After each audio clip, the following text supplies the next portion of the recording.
Muy bien, nos falta entonces ver qué pasa en el tercer caso. ¿Qué hacemos para resolver una ecuación de segundo orden lineal homogénea con coeficientes constantes en el caso de que la ecuación característica asociada a esa ecuación diferencial no tenga raíces reales? ¿Cuándo ocurre eso? Estas son las raíces de esta ecuación cuadrática. Pero si el número que me aparece dentro del radical es negativo, querrá decir que esa ecuación cuadrática no tiene raíces reales. Sus raíces son complejas, son números de la forma alfa más o menos y beta, con alfa y beta números reales. ¿Qué hacer en ese caso? En ese caso lo que podríamos concluir de momento es que esa ecuación no tiene soluciones de la forma x igual a e a la lambda t con lambda un número real. Es decir, de momento lo que sabríamos es que no hay soluciones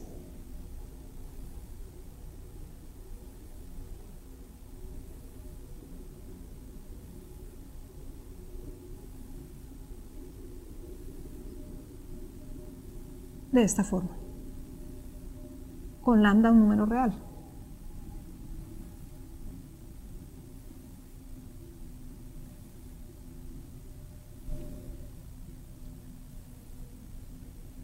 ¿Qué hacer entonces? Es decir, de momento no tenemos ninguna solución para esa ecuación. Sin embargo, la ecuación característica sí tiene raíces. El problema es que las raíces son complejas. ¿Podría entonces uno atreverse a pensar qué ocurrirá si intentamos definir una función que sea la forma x igual a e a la lambda t, pero admitiendo que lambda sea un número complejo? Claro, si lambda es de la forma alfa más i beta, pues lambda t va a ser alfa t más i beta t, o sea, también va a ser un número complejo. Si supiéramos qué es el número e a la alfa más i beta, pues sabríamos entonces quién es la función que a t lo convierte en el número complejo e a la alfa más i beta por t. Es posible que algunos lo sepan, es decir, es posible que algunos de ustedes, o muchos de ustedes, conozcan la definición de este número complejo, de la exponencial de un número complejo. Pero pensando en los que no lo saben o en los que se les ha olvidado, vamos a recordar un poco cómo se define la exponencial de un número complejo. En primera instancia, quiero definir la exponencial de un número complejo de la forma e a la alfa más i beta. Pues si uno espera que ese exponencial de un número complejo siga teniendo las mismas propiedades agradables que tiene la exponenciación de números reales, la función exponencial de los números reales, pues esperaría que e a la alfa más i beta sea igual a e a la alfa por e a la i beta. Y e a la alfa, pues sí sería el e a la alfa de toda la vida. Nos faltaría entonces definir e a la i beta. ¿Cómo definir e a la i beta? Pues la inspiración viene de la serie de Taylor que representa la función exponencial, que seguramente todos ustedes sí conocen. ¿Quién es la serie de Taylor que representa la función exponencial? Es esta, una de tal vez la serie más famosa de todas. Entonces, e a la x se puede representar como esta suma infinita, 1 más x cuadrado sobre 2 factorial, más x al cubo sobre 3 factorial, más x a la 4 sobre 4 factorial, más x a la 5 sobre 5 factorial, más. Términos que ya sabemos cómo van siendo de allí en adelante. ¿Qué pasa si en vez de tener x un número real, tenemos el número complejo y beta, donde beta es un número real? Al fin de cuentas, uno sí sabe sumar números reales y multiplicar números reales. Entonces, esta serie, por lo menos cuando la trunco, yo la puedo evaluar inclusive cuando x, en lugar de representar un número real, representa un número complejo. Si ya en lugar de tener la serie truncada, es decir, un número finito de términos por sumar, quiero sumar un número infinito, pues lo único que tengo que hacer es tomar el límite. Y también yo puedo fácilmente imaginarme cómo obtener límites de sucesiones de números complejos. Al fin y al cabo, si tengo una sucesión de números complejos, pues tengo una parte real y una parte imaginaria para cada término de esa sucesión. Entonces yo simplemente me fijo en cuál es el límite de la sucesión de partes reales y cuál es el límite de la sucesión de partes imaginarias de esos números complejos, y si cada uno de esos límites existe, pues el límite de la sucesión compleja también va a existir, y simplemente va a converger a el límite de las partes imaginarias más y veces el límite de las partes reales más y veces el límite de las partes imaginarias. Es un ejercicio relativamente sencillo. Entonces, ¿quién sería el número e a la i beta? Tomemos esa serie pero evaluada en i beta. Entonces, si en vez reemplazo aquí esta variable x por i beta, pues aquí va a tener 1 más i beta. Aquí va a tener i beta al cuadrado, pero i beta al cuadrado es i cuadrado por beta al cuadrado, i al cuadrado es menos 1, entonces tengo menos beta al cuadrado sobre 2 factorial, más i beta al cubo, pero i al cubo es i al cuadrado por i, o sea, es menos i, entonces voy a tener menos i beta al cubo sobre 3 factorial, más i beta a la 4, i a la 4 es 1, entonces voy a tener simplemente beta a la 4 sobre 4 factorial y así sucesivamente. Tengo esta serie. Ahora puedo reorganizar términos, tomar los términos de esa suma infinita que no contienen a la unidad imaginaria i y aparte los términos que sí contienen a la unidad imaginaria i.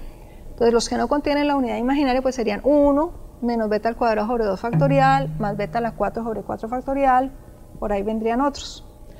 Los que contienen la unidad imaginaria i, pues tengo i beta menos i beta al cubo sobre 3 factorial, por aquí vendría más i beta a la 5 sobre 5 factorial, factorizo i y me quedan estos términos. Y cuando ustedes observan eso allí, muy posiblemente ya habrán reconocido que los que están escritos allí son los primeros términos de la serie de Taylor que representa la función coseno. Entonces, la suma de esta serie, o sea, las partes reales convergerían a la función coseno, mientras la parte imaginaria converge a la función seno, porque esta es la serie que representa a la función seno. Entonces es razonable definir el número e a la i beta como el número complejo coseno de beta más i veces seno de beta. Ojo que lo que estoy haciendo no es propiamente una demostración, es más bien una justificación de por qué se define o de cómo se llega a la definición del número complejo e a la alfa más i beta. Entonces, en definitiva, ¿cómo definimos este número? E a la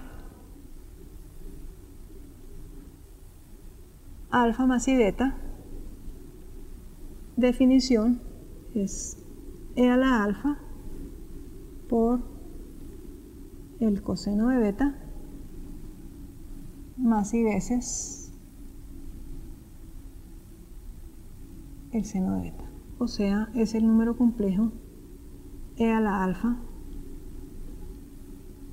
coseno de beta más i e a la alfa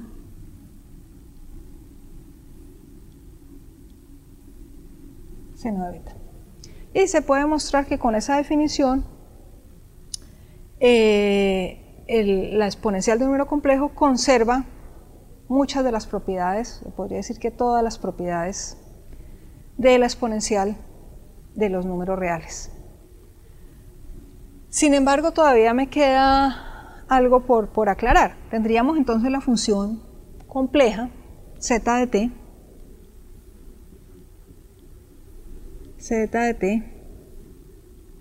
e a la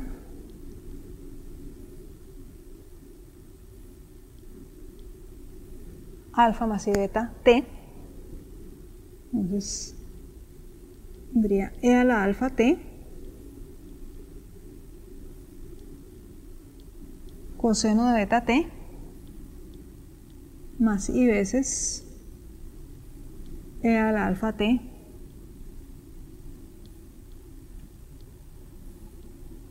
seno de beta t. Tendríamos una función de valores complejos. ¿Qué es una función de valores complejos? Una función que convierte números reales en números complejos. Una función de variable real y valor complejo. Esta función convertiría al número t en este número complejo. El número complejo de parte real e a la alfa t coseno de beta t y parte imaginaria e a la alfa t seno de beta t. Sin embargo, uno ha aprendido cálculo es con funciones reales. Por ejemplo, ¿qué quiere decir entonces la derivada de una función como esta? En general, ¿qué quiere decir la derivada de una función de valor complejo? Una función de valor complejo más en general es una función de este estilo. Es una función que a cada número t lo convierte en un número complejo de la forma u de t más i veces b de t.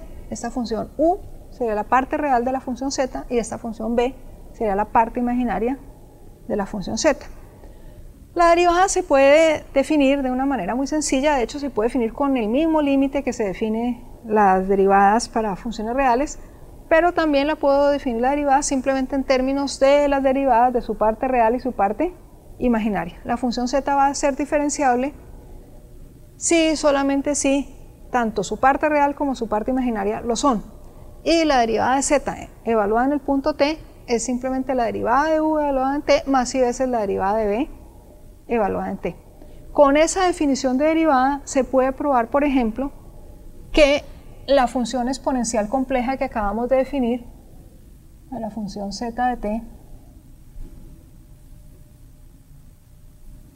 igual a e a la lambda t, donde ahora lambda ya no representa un número real, sino representa un número complejo. La derivada de esa función sigue siendo la misma, digamos la misma fórmula que se aplica para la derivada de esa función exponencial, pero cuando lambda representa un número real, es decir, z' de t otra vez es lambda veces e a la lambda t.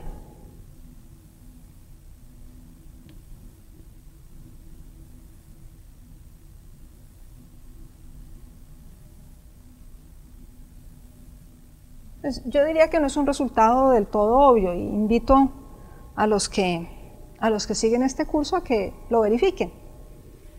Que en efecto, si yo tengo la definición de e a la lambda t que acabo de dar y esta definición de derivada, cuando hallo z', en efecto me da lambda veces e a la lambda t. Es una cuestión de hacer unos calculitos sencillos, pero es un buen ejercicio hacerlo.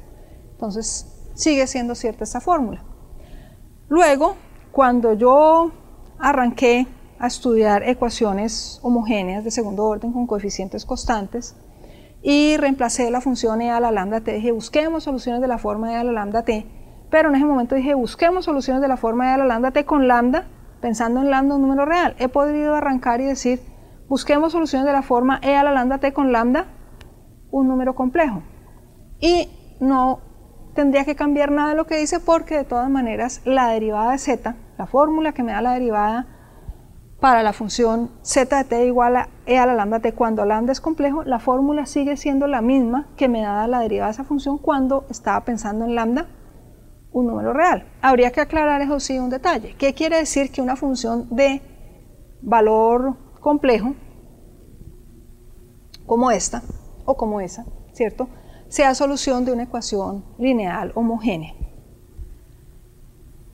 No necesariamente con coeficientes constantes, no. Cualquier ecuación lineal homogénea de segundo orden. Pues quiere decir lo mismo que quería decir que una función de valor real sea solución de esa ecuación. Que al reemplazar esta variable aquí, x, que me aparece, por los valores que toma z y sus derivadas en t, en cada punto t del intervalo de definición de z, me dé idénticamente 0. Es decir, que z sea solución de esta ecuación, z definida en el intervalo t, pues significa que z segunda en t más a en t por z' en t más b en t por z en t me dé siempre 0 cuando tomo valores de t en el intervalo j. Ahora, ¿qué pasa si estos coeficientes son funciones reales? Como es el caso que nos interesa a nosotros, estudiar ecuaciones con coeficientes reales. Pues el operador L, que está asociado a esta ecuación, continúa siendo un operador lineal, inclusive aunque yo admita como soluciones de esta ecuación funciones complejas. Es decir, aunque yo este operador admita que se lo puedo aplicar a funciones complejas y admita que los escalares con los que estoy trabajando sean escalares complejos. Es decir, este operador ya sería un operador lineal, pero sobre un espacio complejo, un espacio en el cual los escalares, en lugar de ser números reales, son números complejos. El operador sigue, sin embargo, siendo lineal. ¿Qué pasa entonces si z es una solución de esta ecuación y los coeficientes son funciones reales? Pero z es en general una función compleja, o sea, una función de la forma u en t más i b en t, donde u y b sí son funciones reales. Entonces tendría, si z es solución, tendría que L de z me da idénticamente 0. Pero L de z, el operador L aplicado a la función z es el operador L aplicado a la función u más i veces la función b. Y como L es lineal, pues L de u más i b es L de u más i veces L de b. Ahora, si L de z es 0, pues querría decir que L de u más i veces L de b es 0. Pero como u sí es una función real y L es un operador cuyos coeficientes también son funciones reales, pues L de u evaluado en un número t, evaluado en t, es un número real. Y L de b evaluado en t también es un número real. Luego, para que L de u más i veces L de b me dé 0, pero este número 0 sería el 0 de los números complejos, esto sería no el número real 0, sino el número complejo 0, o sea, el número 0 más i veces 0, para que L de u más i veces L de b me dé, y no solo el número real 0, sino la función compleja 0, ¿sí? La función que en cada valor de t tome el valor complejo 0, para que L de u más i veces L de b me dé la función constante 0, la función compleja constante 0, se necesita entonces que L de u sea 0 y que L de b sea 0, porque para que un número complejo de la forma a más i b sea el número complejo 0, se necesita que su parte real sea 0 y su parte imaginaria sea 0, es decir, tanto a como b deben ser 0. Entonces, en este caso, L de u tendría que ser 0 y L de b tiene que ser 0. Es decir, esto se alcanza, se consigue si solamente si L de u es igual a 0 y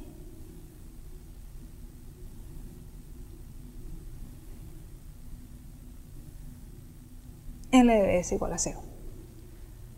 Lo que es magnífico, ¿cierto? Porque quiere decir entonces que si yo tengo una solución compleja de una ecuación con coeficientes reales, en realidad tengo dos soluciones reales.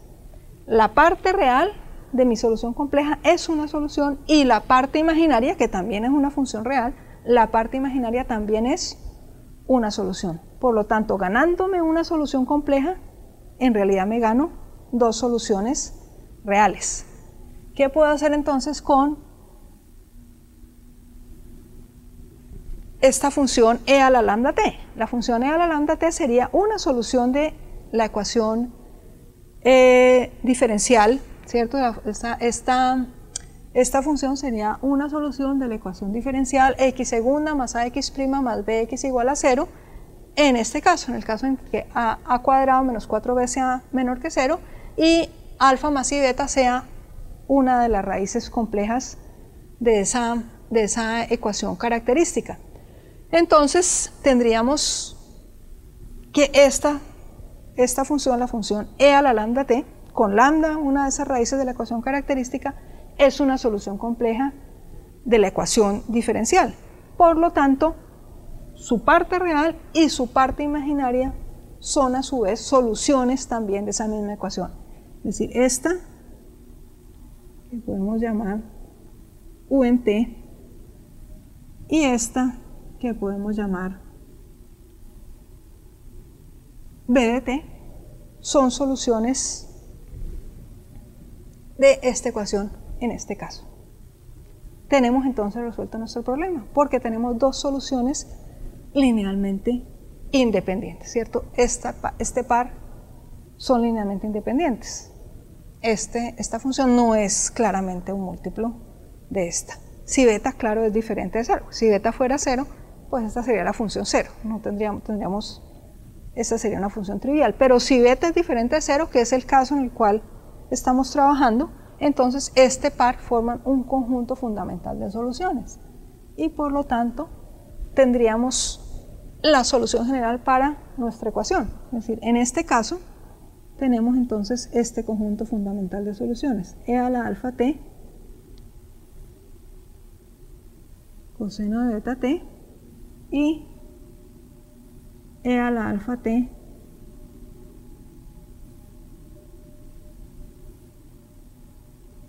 seno de beta t forman un conjunto fundamental de soluciones en este caso. Alguien se podría preguntar, ¿y qué pasa con la otra raíz, alfa menos i beta? Por ese lado entonces obtenemos otras dos soluciones. Tendríamos entonces 4 soluciones. Alguien podría pensar, entonces aquí en este caso como que hay más soluciones, o mi conjunto fundamental de pronto no está formado por 2 funciones, sino por 4 funciones. Claro que el que haya seguido el curso y haya entendido las cosas sabe que no, sabe que con 2 soluciones linealmente independientes ya se tienen todas. Y esta no es la excepción, ¿cierto? Porque cuando yo trabajo con la otra raíz, alfa menos i beta, pues en realidad es como que aquí cambiara beta por menos beta, ¿cierto? Como el coseno es par, pues coseno de menos beta t es lo mismo que coseno de beta t, tendría esta misma función. Y el seno es una función impar, entonces seno de menos beta t es menos seno de beta t. Entonces realmente no tendría un par muy diferente de soluciones. También tendría un conjunto fundamental, pero equivalente a este. Lo cual quiere decir en definitiva que cuando tenga raíces raíces complejas de la ecuación característica, pues me basta con trabajar con una de las raíces complejas. Generalmente uno escoge la que tiene parte imaginaria positiva y con esa raíz compleja obtiene, a partir de esa raíz compleja, obtiene un conjunto fundamental de soluciones. Intentemos aplicar el método de la ecuación característica para resolver este problema con condiciones iniciales asociado a una ecuación lineal homogénea de segundo orden con coeficientes constantes. Entonces, para arrancar, buscamos las raíces de la ecuación característica. Escribimos la ecuación característica, que en este caso es lambda cuadrado más 2 lambda más 5 igual 0. Podemos apelar a la fórmula para resolver esta ecuación cuadrática. Entonces, las raíces de esta ecuación cuadrática están dadas por esta expresión menos 2 más o menos la raíz de 4 menos 4ac, que en este caso sería 4 por 5 es 20, sobre 2. Tengo entonces menos 2 más o menos la raíz cuadrada de menos 16 sobre 2. Raíz cuadrada de menos 16 en los números reales no existe. Pero menos 16 lo puedo ver como 16 por menos 1. Entonces raíz cuadrada de menos 16 la puedo ver como raíz cuadrada de 16, que es 4, por raíz cuadrada de menos 1, que la tomamos como la unidad imaginaria i. Entonces tendríamos esto igual a menos 2 más o menos 4i sobre 2, que simplificando un poco me da los números complejos menos 1 más o menos 2i. Entonces estamos en el caso en el cual la ecuación característica tiene raíces complejas, pero sabemos que en ese caso pues tendríamos una solución compleja de la forma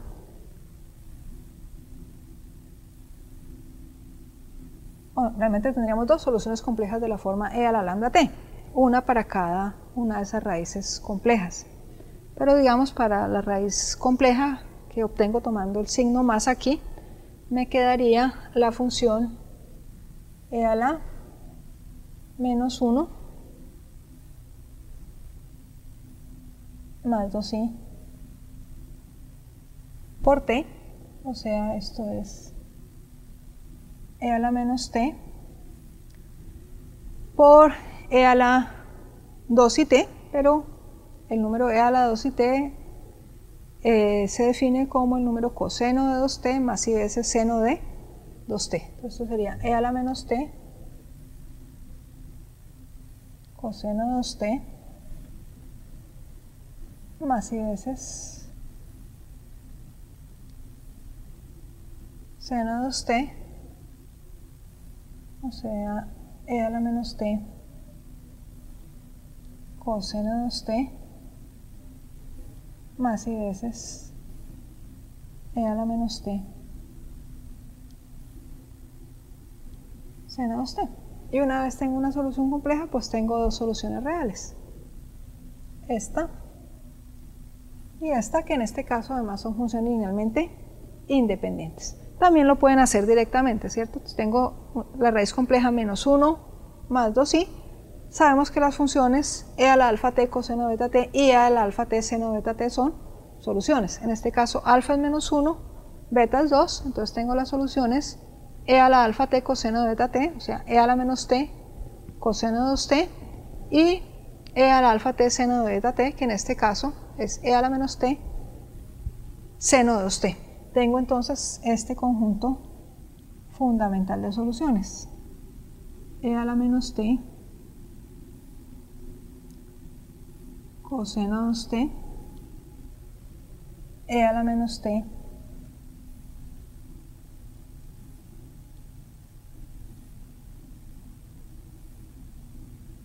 seno de 2t. Y tengo entonces la solución general.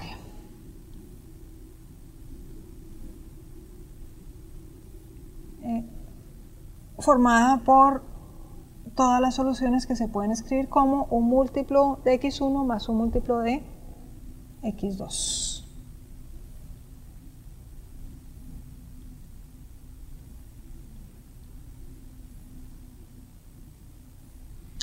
Esa sería la solución general de esta ecuación. Ahora, en este caso me pidieron resolver un problema con condiciones iniciales. Entonces tengo que determinar C1 y C2 de manera que se cumplan estas condiciones iniciales.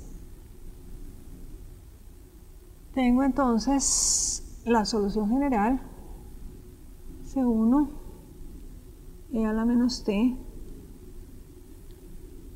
coseno 2t más C2 e a la menos t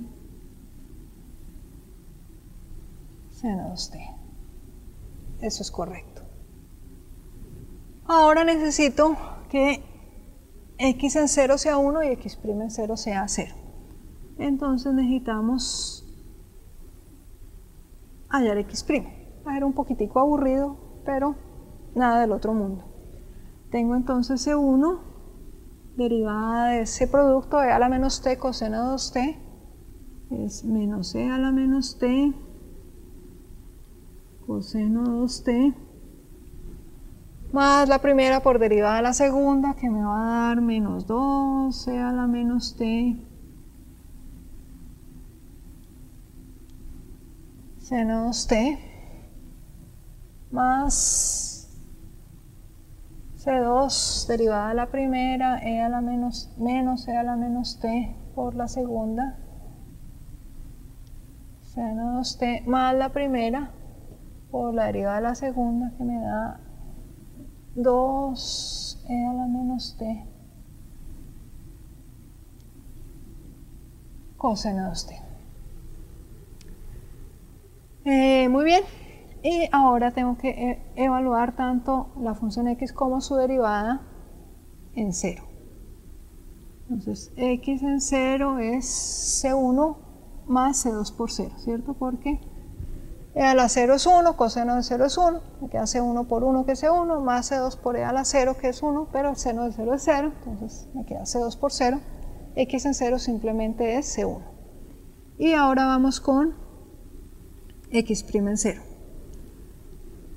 Esto es 0, esto es 0, entonces x' en 0 simplemente es menos C1, este en cambio es menos 1, y aquí esto es 2, entonces me queda simplemente menos C1 más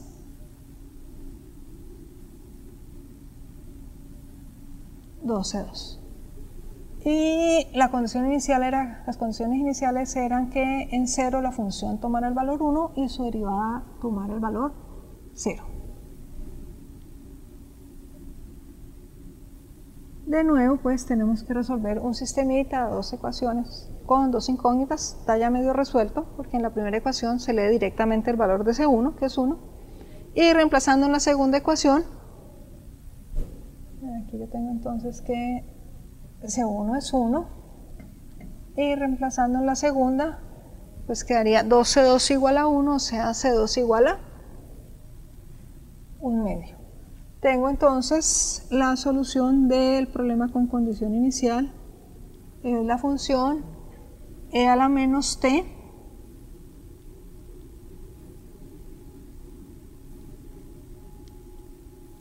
coseno 2t más 1/2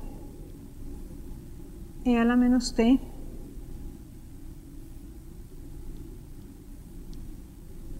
seno 2t. Esa función es la solución de este problema con condiciones iniciales.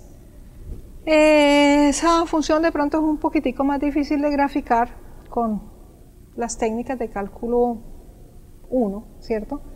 Tampoco es nada del otro mundo, o con ayuda de un paquete de software, esa es la gráfica de la solución. En efecto, nótese que en 0 la función vale 1 y su derivada en 0 vale 0.